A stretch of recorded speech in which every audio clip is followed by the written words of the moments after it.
Good morning बच्चों। आपको मैं आज पाठ 12 संस्कृत भाषाया महत्वम बताऊंगी। सर्वासु भाषासु संस्कृत भाषा प्राचीनतमा भाषा अस्ति। सभी भाषाओं में संस्कृत भाषा प्राचीन भाषा है। अस्माकं संस्कृति भाषामेव निहिता, हमारी संस्कृति भाषा में ही निहित है। संसारस्य प्राचीनतमा चत्वार वेदाः ऋग्वेद यजुर्वेद सामवेद अथर्ववेदस्य संस्कृत भाषाया विद्यन्ते। संसार के प्राचीनतम 4 वेद ऋग्वेद यजुर्वेद सामवेद और अथर्ववेद संस्कृत भाषा में लिखे गए हैं। वाल्मीकि नाम विरचितम रामायणम प्रथमं छंदोबद्धम महाकाव्यमस्ति। वाल्मीकि द्वारा रचित रामायण प्रथम छंदबद्ध महाकाव्य है।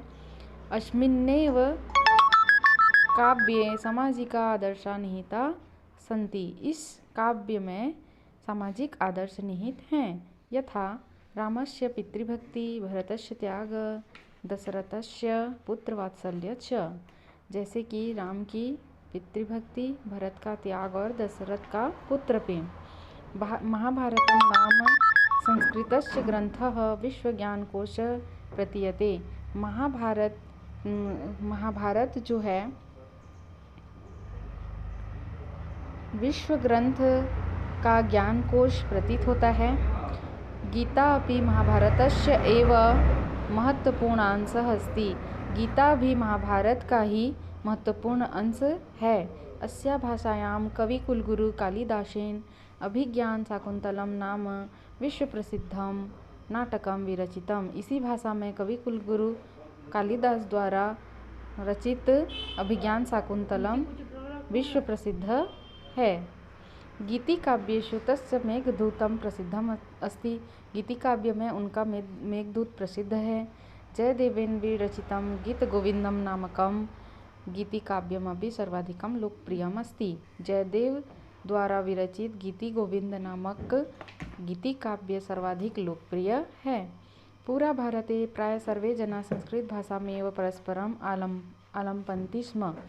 पहले भारत में प्रायः सभी जन संस्कृत भाषा में ही परस्पर बातचीत करते थे। तत्यधा एकदा भोजराजः गच्छन् मार्गे एक भारवाहकं दृष्टवान्। उनमें से एक उदाहरण है, एक बार भोजराज मार्ग में जाते समय एक भारवाहक को देखते हैं।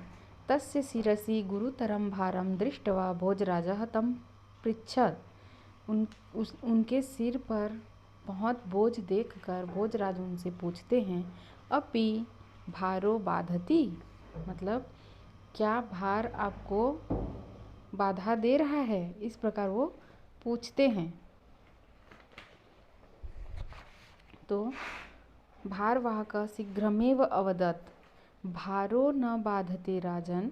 भारवाहक शीघ्र उनको उत्तर देता है और कहता है कि भार बाधित नहीं कर रहा है राजन, यथा बाधती बाधते, बल्कि आपका बाधती बोलना, बाधते के जगह में बाधती बोलना उतना कष्ट दे रहा है, ऐसा वो बोलते हैं। अनेन प्रतीयते यत् सामान्योऽपि जन संस्कृत भाषा जानति स्म। मतलब इस प्रकार यह प्रतीत होता है कि सामान्य जन भी संस्कृत भाषा उस समय जानते थे।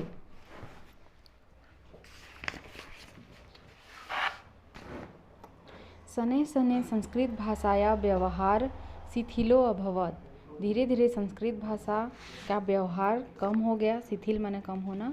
किंतु अध्येत्वा अपि संस्कृत कक्षासु संस्कृत भाषां जीवित भाषा रूपेण पाठ्यते। किंतु आज भी संस्कृत को कक्षाओं में जीवित भाषा के रूप में पढ़ाया जाता है। मतलब वहाँ पढ़ाई होता है। संस्कृत भाषा जीवंत भाषा के रूप में पढ़ाई जाती है।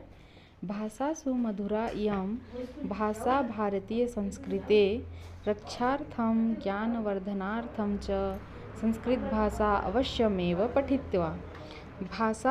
भाषाओं में मधुर संस्कृत भाषा का अध्ययन भारतीय संस्कृति की रक्षा और ज्ञान वृद्धि के लिए संस्कृत अवश्य पढ़ी जानी चाहिए।